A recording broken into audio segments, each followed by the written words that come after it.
Hello, hello, hello. Guys, it's Annie, aka the Noctrader. I'm back again with another live stream for my YouTube channel.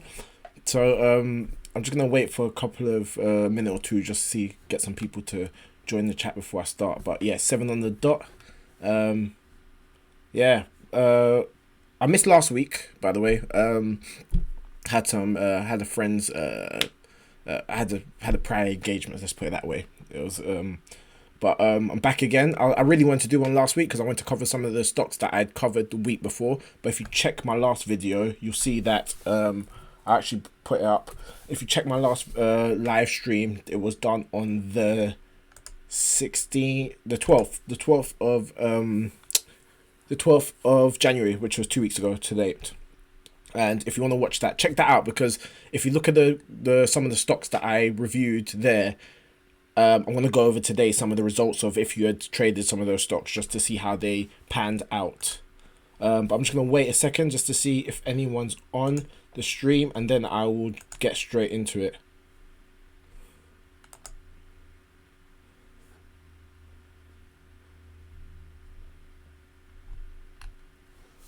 All right, let me just get straight into it anyway. Okay, so right now I'm going to go into just recap some of the stocks that I covered on the 12th of January, and some of the trades that I identified as good opportunities. Two in particular, and one was the Australian dollar. It's an ASX.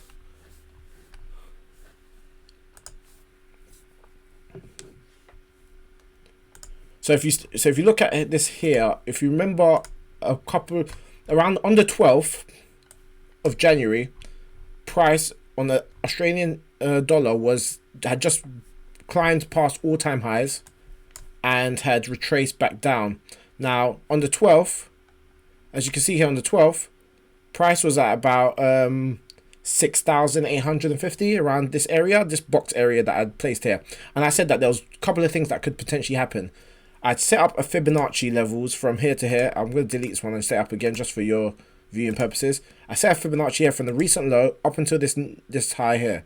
I said just from where price had gone to, it looked like it had retraced back down to a Fibonacci level and could do one of three things. It could climb up here, it could sell off a little bit more than climb up, or it could sell off a little bit more to 50% level and climb up.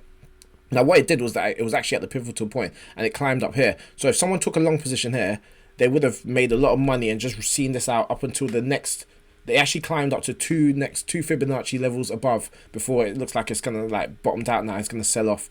But this was a great opportunity for a long position with a very low risk to reward ratio, and this was just all about utilizing Fibonacci's.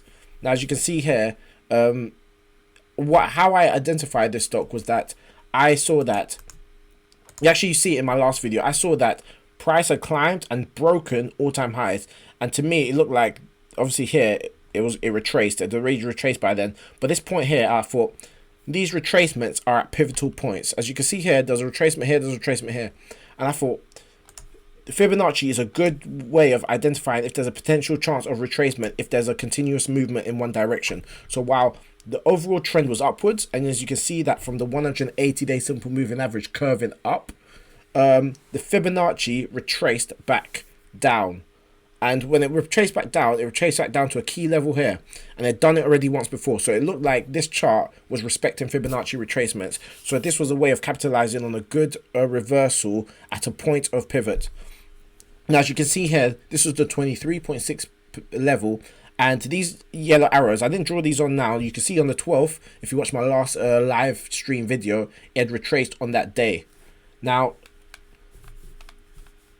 let me check 1 second.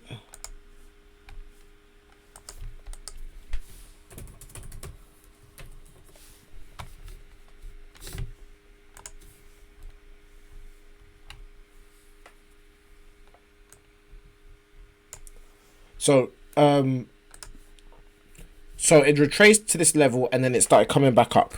So this was a great identification on my part for a Fibonacci retracement.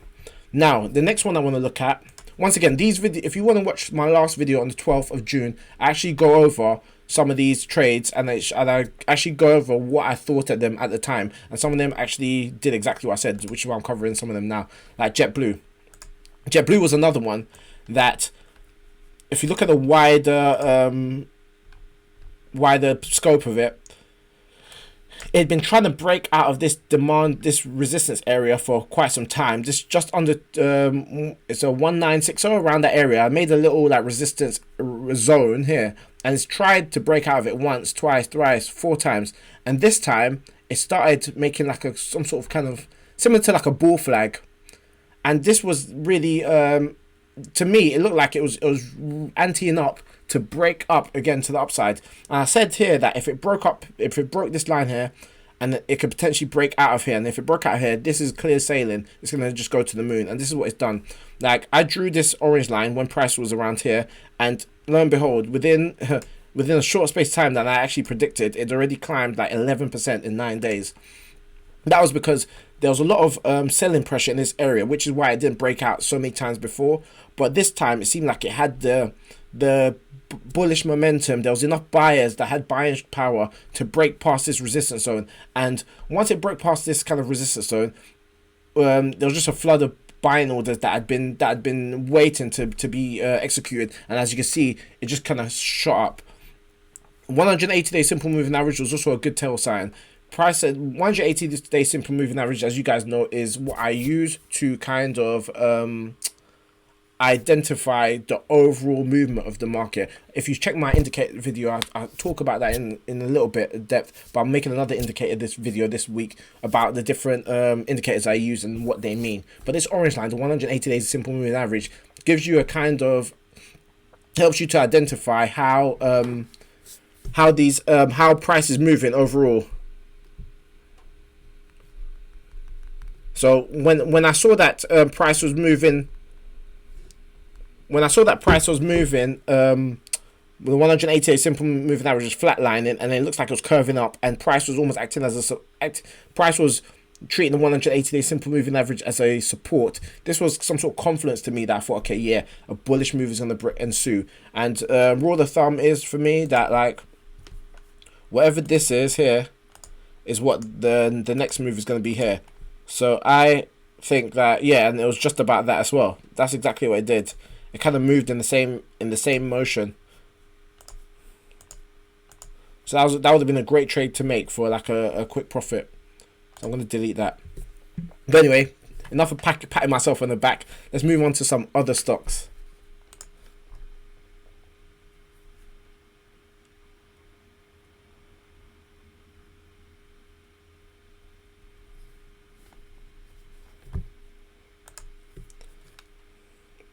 So some of the other stocks that I'm looking at right now are,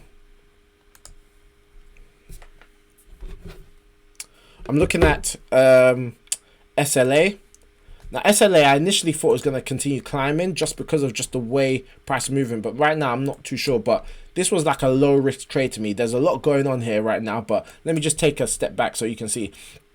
As you can see, for the whole of 2018, SLA has just been selling off. It was like a descending channel. Now at this point, once it kind of flatlined here around January, I saw that it was making high highs, and the 180-day simple moving average, it kind of started flatlining and curving up, which is a sign that the bullish movement was starting to ensue. Now obviously there was a big correction around July and August that saw SLA sell off a lot, but then it's kind of regained everything that it lost around that time, and some.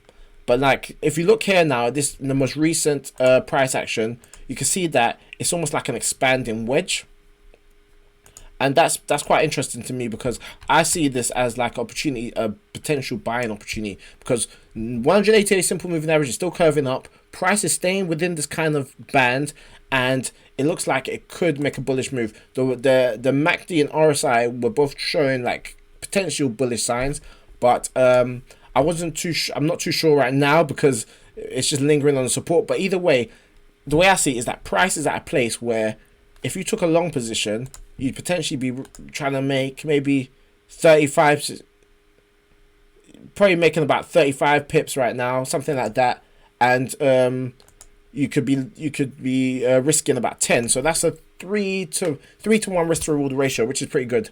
So that's how I look at it. That's the aspect I look at it from. It would be a pretty tight stop loss if I was to take this long position, just because there's this support line here that I've identified, and I know that if price broke that, to me it would look to me like a breaker pattern, and I wouldn't exit my position. So with that in mind, the risk to reward is quite appealing to me, and this would be a good long position to take.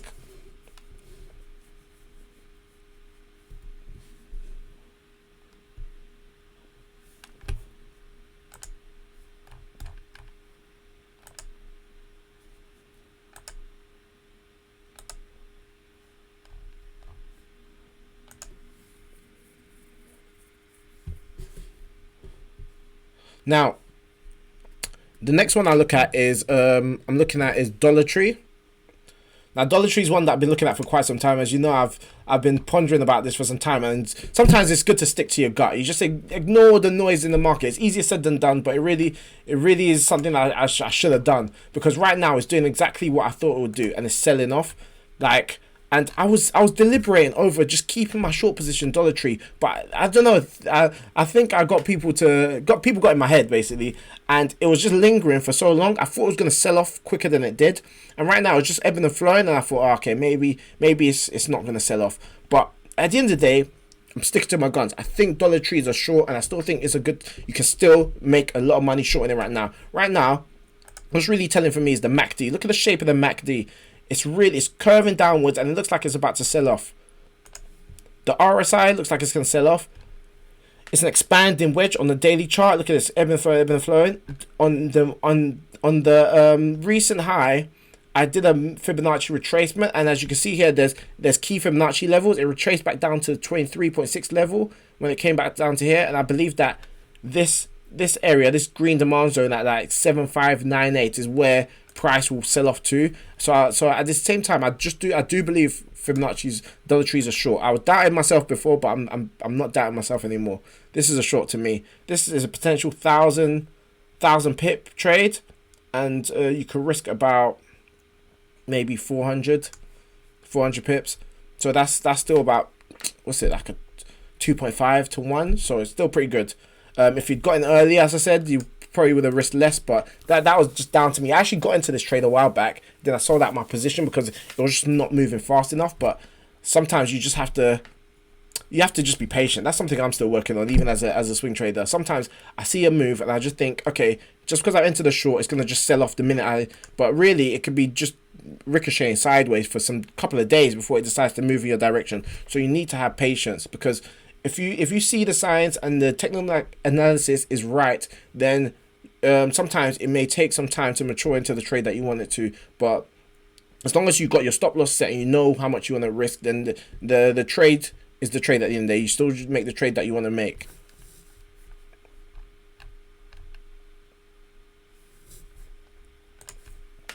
Now I'm moving on to next one is Groupon. Groupon's another one that I've been following for some time. I actually made some money off of the short around this area here. I put a little note on screen. Groupon looks like it will retrace back to the old support before climbing again, and this yellow line kind of denotes what I'm looking at. So if I look at the wider scale, if you look at the wider scale, Groupon is in a descending wedge. Now descending wedges are the pattern's pretty easy to kind of identify how they're going to behave, given that if they behave in the way you want them to. I'll give you an example. There's this stock called EXAS. I keep going back to this as a great example of a falling wedge. It's not the prettiest chart, but like as a falling wedge, it did what was expected of it. As you can see here, price was just ebbing and flowing, broke down, broke support, and then it started climbing. Now, this is where patience comes in, because it's not going to climb in a straight line. It's not just going to go like that. It was sideways for maybe nearly a month, but then it started climbing. When it started climbing, gains were made. Big gains were made. Look at the gains that were made. Obviously, it's now sold off again, but like, look at the gains that the potential gains to be made off of a falling wedge if you time your entry and you hold your position.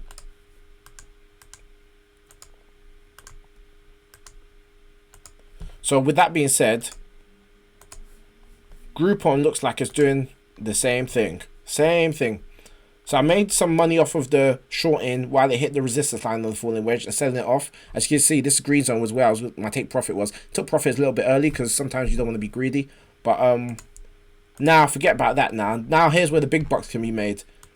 If you take a long position on Groupon here,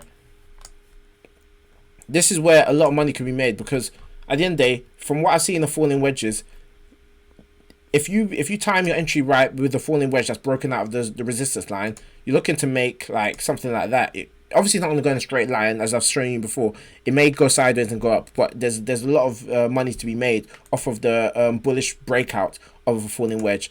And sometimes the rule of thumb is sometimes something like this. This is not always the case with falling wedges, so I don't like to say that, but like the length and time and the amount that is entered into this trade is normally seen as how far I can go out of it. But that's not normally a rule of thumb with the falling wedge, so I'm not going to use that strategy here just to confuse you guys. So what I'm saying here right now is I am looking for the optimal entry point for Groupon. And do you know what the optimal entry point is for me? This is the optimal entry point for me. I'm going to delete this quickly, just so. The optimal entry point for me would be price breaks out, price sells off, price hits the old resistance as a new support, and at that point I enter a long position. At that point I enter a long position. So then you enter. Why do you do that? Why not enter here? Why not enter here? Why not enter right now? Well, because I'm trying to minimize risk and maximize profit. That's the name of the game. So while I could enter right now, for all I know, price will climb some more, sell off some more, hit the resistance, and at that point I'll be in a bit of a negative equity, and then it'll climb again. So why not enter potentially a half position now, just so I have some skin in the game, let it climb, let it sell off, let it hit this resistance line, then enter my other half position here. At which point I could enter a long position, and then Bob's your uncle. I could just let it climb, let it ride out. So that's the way I like to take trades when I see a falling wedge. I like to do one or two things: either enter and wait for it to retrace back down to old resistance as a new support, and then enter my full position at that point, and then let it climb, and then just wait it out and keep moving my stop loss as I see fit. Or enter a bit now, enter half a position now, let it ride out, let it come back down, and enter a half position later, because there's no guarantee that it will necessarily retrace back down. Sometimes it just carries on clearing up. So if you enter a half position now, at least you have some skin in the game, so that if it starts carrying, going back up, if it just goes up without retracing, then at least you can enter your other half position later on. Now, it's not ideal, but at least you entered, because the worst thing you can do is just wait for the retracement. It never happens, and it just keeps climbing, and then you just never took the position just because you wanted to maximize your risk. You want to minimize your risk. So that's a good way of playing the game. Just enter half position and then another half position. I hope that kind of makes sense. What's up, Stack? Oh, got someone there. Thanks.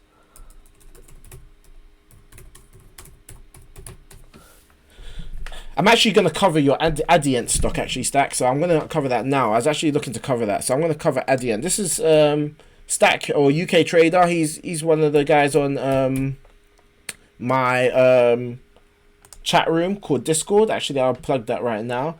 This is my chat room, Discord, that I run with Infinite Investors. Check his channel out as well. Got some great traders on here. Notorious W. I'm actually gonna message him here. I'm live now. And on my watch list page, Stack actually he actually posted some quite interesting stocks. He posted, where's it? Where's Adient?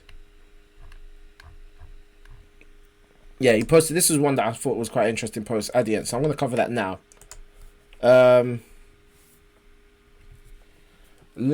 Chi wants me to look at Boohoo. I'll look at that next. You love Boohoo. You guys love Boohoo. Every week someone calls out Boohoo. Adient. Let me look at Adient first, then I'm going to look at Boohoo. But welcome, Lenki? I don't know if I'm saying it wrong, sorry. So Adient, this is a stock that I've been looking at for some time. I had this on my watch list, which is why I've got some lines drawn on it. But if you look at the daily chart straight away, what this tells me is it looks like a bearish motion. Do you know why? Because the 188 simple moving average has been acting as a support for so long, and now price is underneath it. And what's it's not only is price underneath it, price has been treating it as a resistance. So price at this point was a pivotal point, because now price has broken underneath it and it's treating it as a resistance. So this is twice. This looks like a kind of like almost like a double top to me. Not necessarily double top, but the way price is treating it as a resistance. This is something to take note of, because now, to me, the 180-day simple moving average looks like it's going to do that, and that tells me it could be a sell-off. Now, if you look at the MACD, RSI, both showing signs of a sell-off. So this kind of looks like a sell-off play to me right now, like a bearish play. But you need to further analysis. The 180 simple moving average is not enough to make a full-on decision as to how to trade something. So UK Stack actually posted something like, I think he drew a resistance line like this, which I can kind of get. Yeah, I would say it is there, because it's been hit enough times that it's a line of relevance anyway. So because look, it was a support here, it was a support here, it was a support here, it was a support here. So now it's kind of broken out of it, but this could be a false breakout. So that breakout is not enough. You need it to break out, and I'll delete that quickly. Let me delete that. You need to break out at the bottom of this support line that you've drawn, and then let it retrace back. So what I want to see it do is I want to see it go like that, come back up and sell off, or something like that. Because this is not enough. This could just be a false breakout. It could actually hit this and then come back up again. So this is one other eventuality that could happen. These are the two scenarios that I'm looking out for. So nothing, I wouldn't do anything at this moment in time, but I'd want it to break this line again. So what I'd do is that I'd probably set an alert on this line, and then I'd wait for it to sell off, come back up and sell off, come back, or break up. But as it stands, just wait and see. But I am leaning towards a bearish move on Adient. So a great stock, UK trader.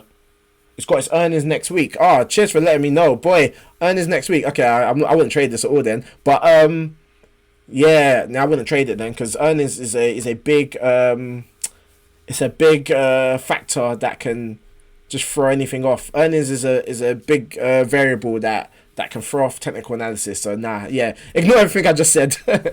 Ignore everything I just said. But watch it anyway. Keep an eye on it. But I wouldn't trade it during earnings, because earnings can just send a stock through the loop. So Lenky wants me to look at Boohoo. All right, for the Boohoo squad out here, Lenky and Demo is always looking at Boohoo. Boohoo, at first glance, still kind of respecting this kind of pattern here. It's broken out at the top, but it looks like a little bit of like a false breakout. So right now, what I'd expect from Boohoo is, see, this is quite interesting. One or two things I'd expect from Boohoo right now. It could either, because it's respected this kind of channel that it's been creating, is always ascending wedge, something like that, for some time. So it's either going to sell off down to here. I believe it's going to kind of go like that. The reason why I say that is because right now, this doesn't look like a ascending channel. It looks like an ascending wedge. And ascending wedges, if you know anything about ascending wedges, this is what happens. They'll go like 1, 2, 3, 4, 5, 6, whatever, and then eventually break out to the downside. Now, I'm not saying it's going to do that, because Boohoo is doing pretty well as a company, just from and then also the 180 days curving up and all that stuff. So, but you have to just be careful that could be a potentiality. And also, like, there's not enough. I'm not sure, to be honest. I really am not sure what it's going to do next. I don't like to look at charts like while they're midway through their motion, because anything can happen. But right now, it just looks to me that it could either go off to resistance or kind of curve and climb back up. And this is just based off of, like, the MACD looks like it's curving, but for all I know, it could carry on selling off. So I haven't really got information to make have a solid opinion of what it could do next. This is one of those ones that's a wait and see. These are the two things that potentially could happen. I'm leaning more towards this, but just because it's done that before, every time it's hit the support resistance, it's found its way back down to support. So I'm more inclined to think it's going to come back to here and then maybe start climbing or maybe break that out. But we'll see. So I'm actually going to delete that, because I don't know. I think this is more of a likelihood. And then from there, I feel like even if you wanted to take a trade with Boohoo, you'd wait for it to hit here and then you'd regroup and say, is it going to break out? Is it going to climb, or is it going to sell off? Hi, come in late. Oh yeah, everyone's late, bro. Not boohoo again. Yeah, okay. We have a boohoo. What's the word? No more boohoo for like a couple of weeks. Unless there's something interesting happening with boohoo. No more boohoo for a while. All right. Hi. Do you not actually want to? I want to talk to you about one particular stock right now. Okay, I want to talk to you about PPB.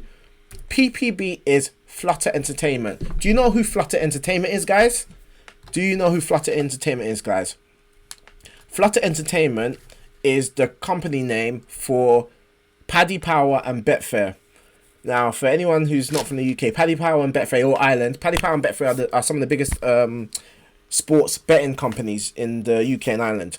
Now, yeah, Flutter Entertainment is the trading name that they go under. The reason why I'm interested in them is because what happened to all the lines I drew on this? All right, cool. Wait, that's the one. So Flutter Entertainment. The reason why I want to talk about Flutter Entertainment is because I ripped this out of the Metro. Now I don't expect you guys to be able to read this, but the top says credit card betting banned to fight problem gambling. Okay, so I don't expect you to be able to read this article, but I ripped this out of the Metro, and I'll find you a online article that talks about what I read in that article. So the Evening Standard, this is the Evening Standard article, says bookies on a loser as credit card bets bans hits shares. So what I saw this article in the Metro, and straight away I thought about what about the share prices. So what happened is that I didn't even know this was allowed, but apparently people are allowed to bet on football. Like they can top up their online betting accounts with their credit card. So people are using credit money to bet in gambling sites, and to prevent like people that are like gamblers, like serious problem gamblers, that are addictive gamblers, from just going into serious debt on their credit card by funding their accounts. The gambling commission are going to stop people from being able to use their credit cards to fund their betting accounts, which makes sense. I'm surprised that this is something that I just assumed that you weren't allowed to do this anyway. I'm surprised that people are allowed to fund their accounts with their credit card anyway. So but when I think about this, my trader mind says, okay, if people are not allowed, if there's a regulation in the gambling industry that's going to stop gamblers from topping up their accounts with credit cards, that's a huge amount of the gambling community who are problem gamblers. Probably provide a lot of capital for these gambling companies. They probably are a big profit generator for these gambling companies. So if this law comes into action, I reckon it's going to hit the earnings, the revenue of a lot of these gambling companies. So with that, this is a little bit of a backstory, but with that being said, there's fundamentals. But with that being said, I feel like even though the news here, I think these companies, this company in particular, is gonna tank. It's gonna nosedive. It's gonna really tank. So I'm ready. I'm gearing up for a short, and I'm gonna go big on the short on this, I think. And forget about the fundamentals now. The technicals look good. This is an ascending wedge, as I spoke about before. It's climbed. It's broken this resistance now, this support line that it hasn't broken before. And paired with the fundamentals and the technicals, I think this is a great short. What do you guys think? What do you guys think of shorting this betting company based off of the fact that regulatory bodies are clamping down on gamblers and being able to use their credit cards? What do you guys think? Do you think that's a good short? I think it's a great short. This is one I'm really watching, and it may not even be a swing trade for me. This might be like a proper short investment. This may be on par with my Uber trade. I might go big on this because I really believe that they're going to be in trouble for the next couple of quarters, if not longer. Because even though they can probably stomach these losses, they probably haven't accounted for these losses. And at the end of the day, when it comes to earnings reports, it's not about how much you make, it's about how much you make relative to how much you projected yourself to make. And if they never saw this coming, they probably projected themselves to make a certain amount. And now that there's a big pool of gamblers that now can't gamble the way they used to, they may not beat those projections. So what? Passionate explanation. Yeah, I'm passionate because I did my due diligence. I think it's going to be a good one. Yeah, and mate, the last time I was passionate, I shorted Uber, and you know how that went. So boy, when I'm passionate about something and I've done my due diligence, I go all in. Well, I don't go all in. Don't listen to me. Do not listen to me. I'm not a financial advisor, but I go all in. You don't need to copy what I do, but when I'm confident about something, I know I normally go balls to the wall, mate. This is probably gonna get demonetized because I said that. All right, next one. Yeah. Actually, it's been 30 minutes, guys. You guys came late, so you left me in the comment section here by myself, looking like an idiot. But okay, no, SNR. I'll do SNR, then we'll call it a day because I don't want to miss someone's one. SNR senior. What does senior look like? Senior has been selling off for quite some time. I don't know what this company does, but the first thing that I want to do when I look at a chart like this that's been selling off for some time, I try and draw a couple lines to see if there's any interesting lines. Like this line looks as something of interest, kind of, and then I try and do some Fibonacci. So I look at Fibonacci. I'll go like from there to there. See, look, that was look at that. See what I'm saying about Fibonacci? Sometimes you just mess around with it and you might find something. Like that was a key Fibonacci level. Let me delete that. See if there's any other relevant Fibonacci levels on senior. Honestly, it's been selling off for some time. The one on the 80-day simple moving average curving down. It's not the prettiest chart I see from a technical analysis perspective, but it looks like it's selling off. It looks like it'll probably continue selling off. But that's just me eyeballing it right now. I'd have to dig deeper into why it's been selling off as well, some of the fundamentals. But right now, it looks good, but I've seen better charts, so I'd probably just, this might be one that I'd put on the watch list and just see how it behaves, because and maybe catch it. If it, the way I'd want to play this is that if it went back up to this resistance line or something like that, then maybe I'd take a short there, because then I could set a tight stop loss and just see where it went. But yeah, that's my analysis of senior. Yeah, but anyway, you had a good 30 minutes, guys. You could probably watch the rest back if you didn't see it. It's me, Annie, aka the Noctrader, signing out.